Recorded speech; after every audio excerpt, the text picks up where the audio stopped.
Hey, Mark, how are you? Hi, Marcus. I just realized we didn't loop the audio track, so we have that little window there. Well, I was thinking, it'd be nice to add a bit more lyrics to this song because it's quite a catchy tune. Maybe we Mhm. can build some more, yeah, a bit So we'll more. have a book, and then we'll have a track, and then we'll Yeah, have. exactly. Exactly. Oh, that's wonderful. Yeah, we'll look into that. We'll look into that. Coming home to who you are with Marcus and Mark. It's wonderful to be back here again. We're starting our second part now, chapter 8. Um, want to jump right into it? Let's jump right into it. Yay. Part two of three, right? So it's a three-act book. So we're kind of getting into the passaging phase, into the middle phase of the book. Um, Hmm. I'll connect this what happened last chapter, and then you could walk us into this new chapter, chapter 8. So in chapter 7, Kenna, he said, "You know what? If I'm gonna fail, at least I'll fail on my own terms, and let me actually have a go at these salons." He feels a calling towards the salons. His doing comes from his being, and he wants to understand his being. And his father said, "Look, don't do these salons, don't lead them." But Kenna's like, "This is my choice. I failed my engineering exam. I'm not sure engineering is for me. And I feel a calling towards doing this over here." You know, the thing about adolescence, it's where we try a lot of things. We break a lot of things. We experience a lot of things. And now Kenna is saying, okay, I want to experience facilitating conversations. Anything you'll add to that, Mark? No, it's great. I think that's a great setup. So, chapter 8, Empty Chairs, First Fears. So, I guess the title says it all. He shows up Mm-hmm. all prepared, and probably, like we'll speak about afterwards, over prepared and Mm. very eager and very ready to deliver his first salon. And, there's not too many people that showed up, and the people who did show up are not really very engaged. So there's something about the way he's delivering it that, yeah, it's just not connecting with the audience, and so he feels, a bit, I guess, disappointed at the end. And his good friends Alex and Rosie, help him to gain some new perspective. And he's sort of at the end of the chapter, he recognizes that there's definitely some room to grow in this journey of leading the salons. Yeah, some room to grow. There's always room to grow, eh? It's Mm. just starting out on his journey, he realized there's a lot more. It reminds me of this quote we used to say, just like first kids are just like pancakes. You always get to throw out the first one. My older brother didn't like that quote, but uh, Kenna gets to throw out his first one because it totally bombs. Yeah. Yeah, but it's not really about throwing it out because, oh, well, I mean, maybe a little bit, but it does imply that you're you're not necessarily gaining the insights and the lessons from it, right? If you throw it out.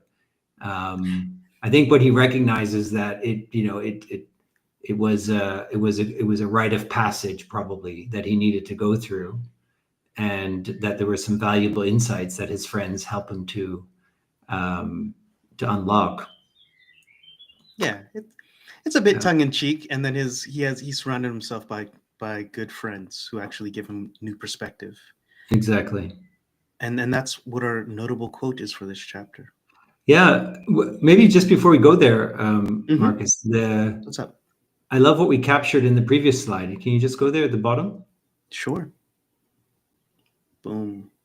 Excuse me. Authenticity lost from over preparedness. Okay, That's talk quite to an me. intriguing caption. Okay, Authenticity lost from over preparedness. we're gonna jump into that, but yeah, set us up. What's up? What do you want to highlight? Well, it's when we were preparing, or when we came on the call before the live recording, Mm-hmm. we were checking in, and I was like, I'm not really prepared, Marcus. I haven't done anything to prepare for this call. It's been a busy week, but I'm here, and I'm looking Sure. forward to it. And I feel like we've gotten to the point in these live sessions now, where we've done 7 or 8 of them, Mm-hmm. where it feels like there's less need for preparation, and there's more kind of comfort in showing up and trusting that we can sense into important topics and connect back to the chapter in the moment, and trusting that our way of dialoguing is going to naturally emerge some nice things that we don't have to necessarily upfront be fully have fully fleshed out, right? So but I can also see how somebody like Kenna, who's stepping into this for this new field of facilitation for the first time and leading a salon, and that it would be very natural for him to be hyper prepared and to have everything worked out up to the last thing that he's going to say, maybe even have a full script written up, that would be a very natural thing to do, right? He's an engineer, right? Hmm. It's worth noting we've been having these conversations for a year and a half, right? And really, it is showing up to speak with, like, this is a comfortable space for us of just talking, recorded and unrecorded. And we did prepare a lot for like the first 2 or 3, and that's just a natural.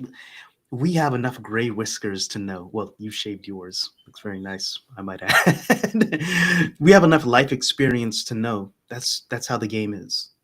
When you're figuring stuff out, just like a baby walking for the first time, starting any venture, you're going to get a bunch of bumps and bruises, and that is the learning tax you pay.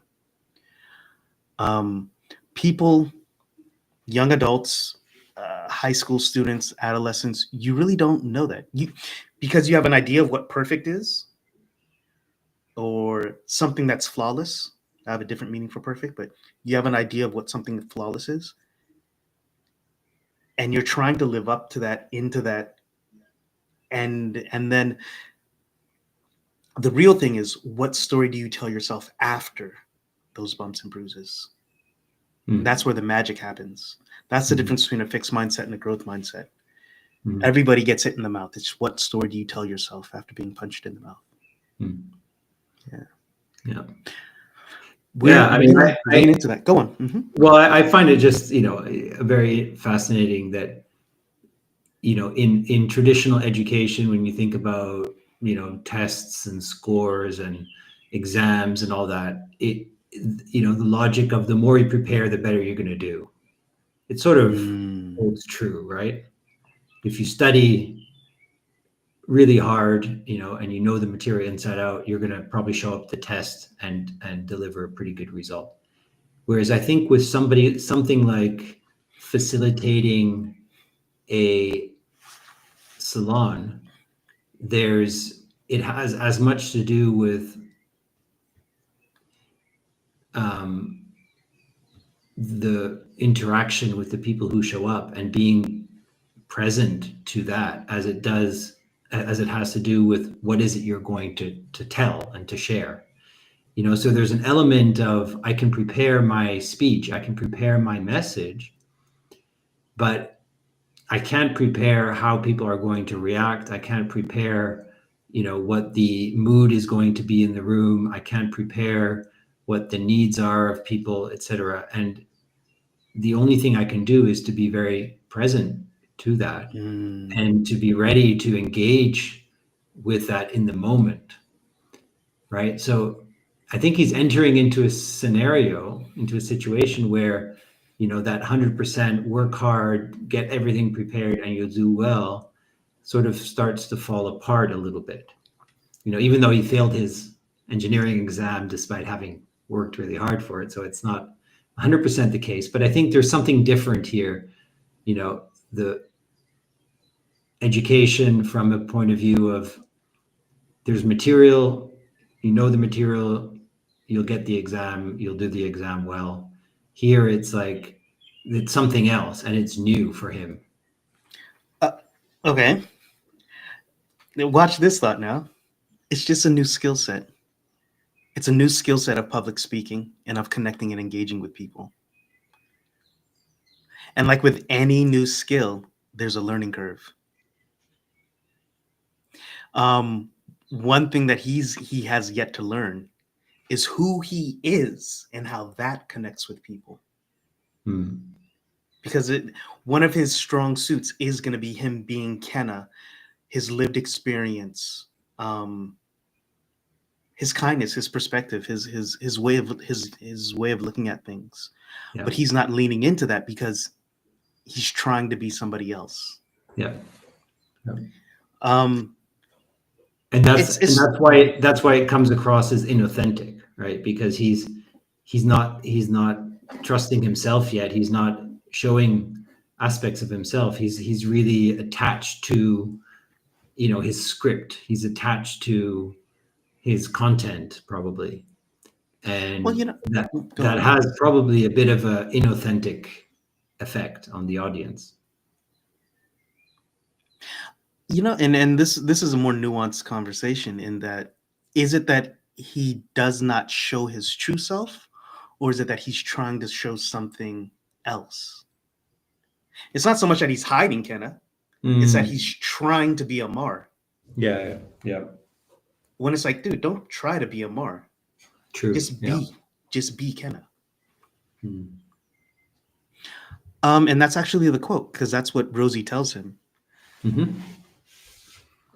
So after he bombed, and he bombed, it's just like in stand-up, you have to have so many bombs. Rosie comes up to him afterwards, and they're talking.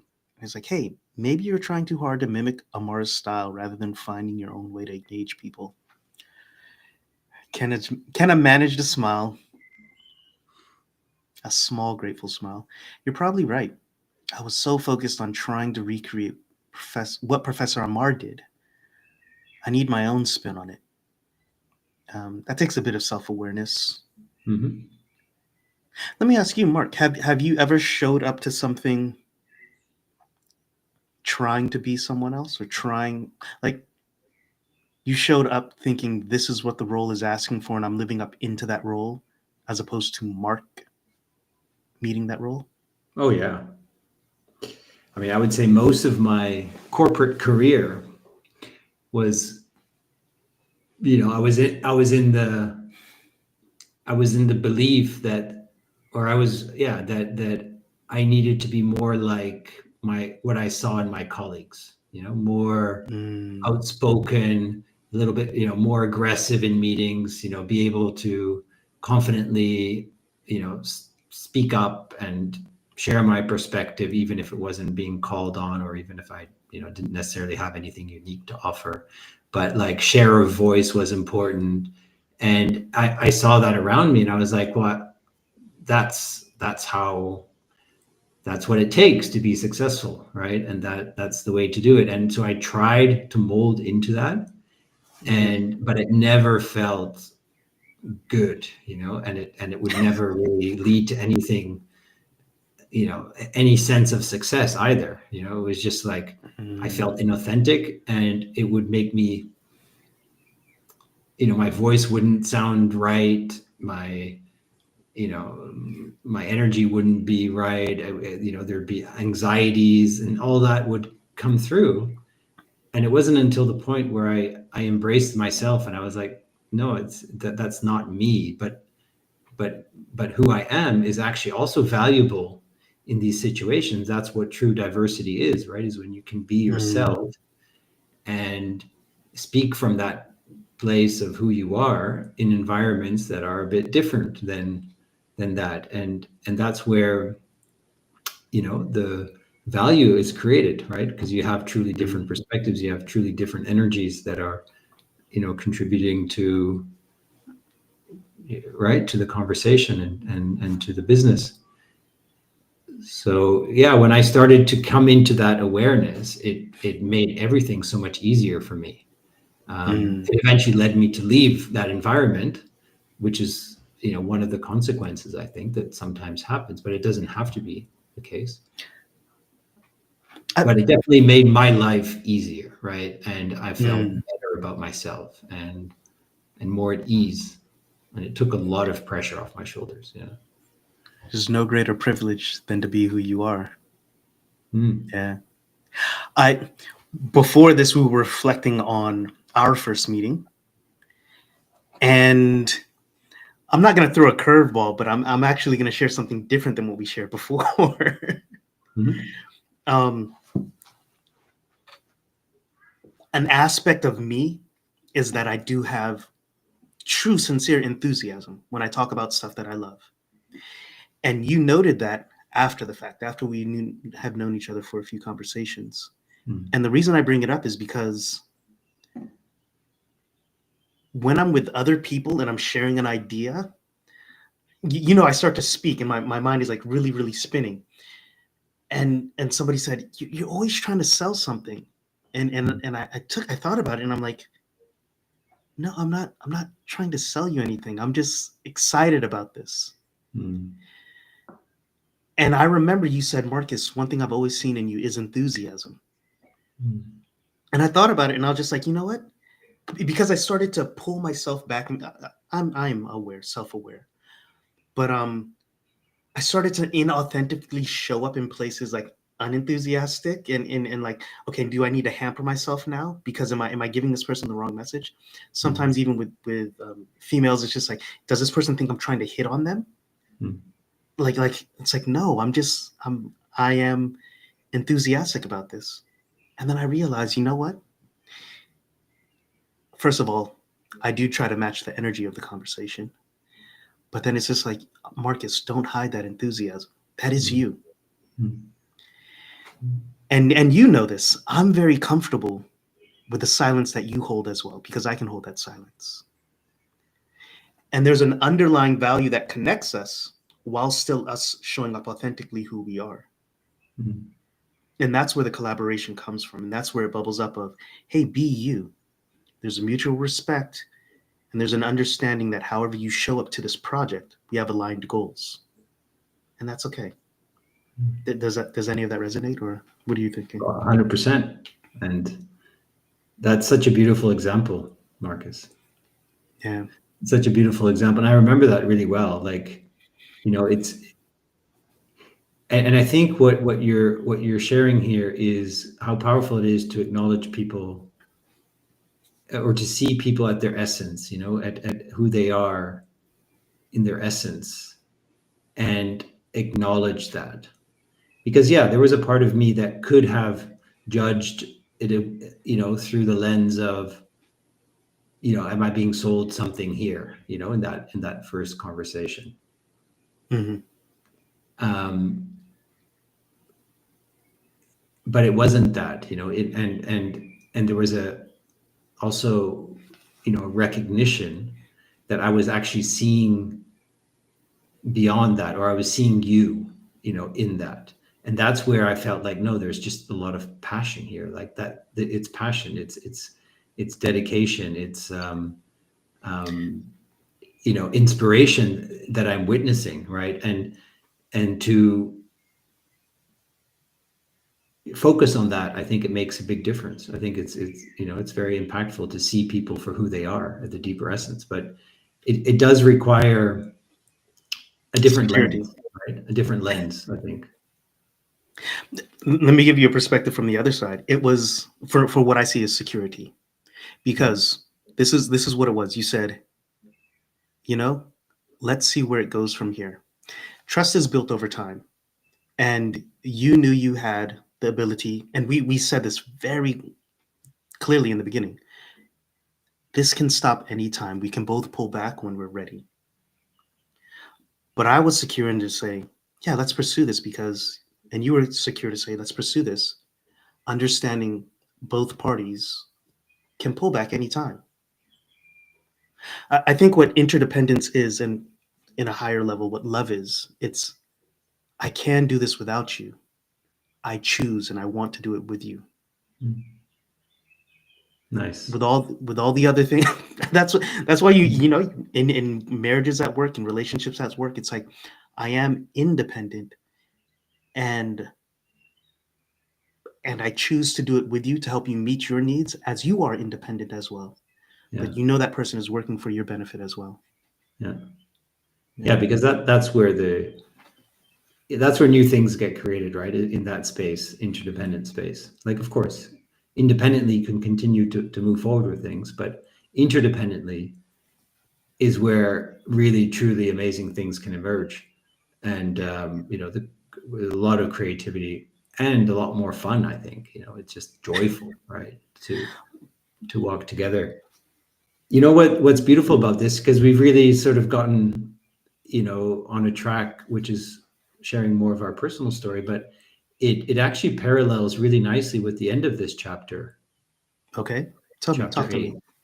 Mm-hmm. Because Kenna's friends not only help him understand that he needs to find his own voice in these things, but they also make themselves available, all right, to support him in getting this really off the ground.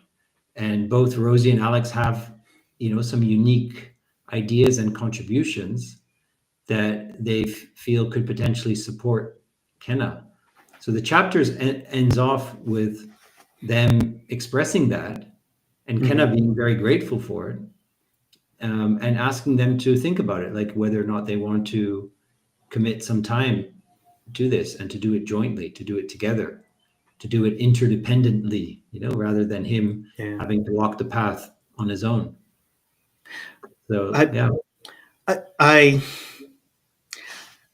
think, and we also worked something in there that Rosie said, if you want some help, and they sit down and they brainstorm some stuff and they come up with some ideas. And Rosie says, we can help you. And this is something awesome Kenna does. Kenna recognizes also, hey, only do it if you want to. He says, I know you have your startup, Alex, and I know this is senior year for you, Rosie. He again makes it their choice. And that's the beautiful thing about collaboration. It's always a choice. Love is always a choice. Yeah. You show up for your daughter because you love her, but it's like, I choose to because it's going to overextend me. Yeah. Yeah. Yeah, it's a beautiful parallel. Oh man. It's life, right? Yeah. Yeah. In that flow, it's amazing how many signs and synchronicities and parallels and all of that you just become aware of it, right? The stories we tell become the stories that that are created, and yeah. All right. Well, I think we've had a nice, robust conversation. We don't need to touch on this topic per se, but I want to bring it up just because we loop back to it towards the end of end of the book. Kenna over prepares, and in his over preparedness, it flops. And we're gonna come back to that. So let's just keep that in mind. Our next chapter, chapter 9. Can you tell us a little bit about it? Yeah. So they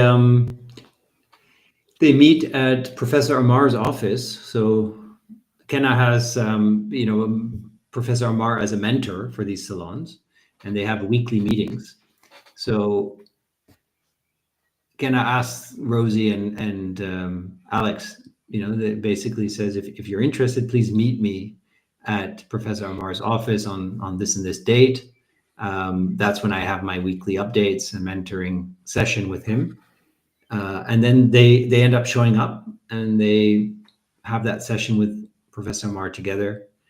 And it's very beautiful because what Professor Amar does is he sort of coaches them, asks them questions around what is motivating them to join the session, and in that conversation they come up with a new idea on how they can launch these salons in a way that is more authentic, more engaging, more inspiring.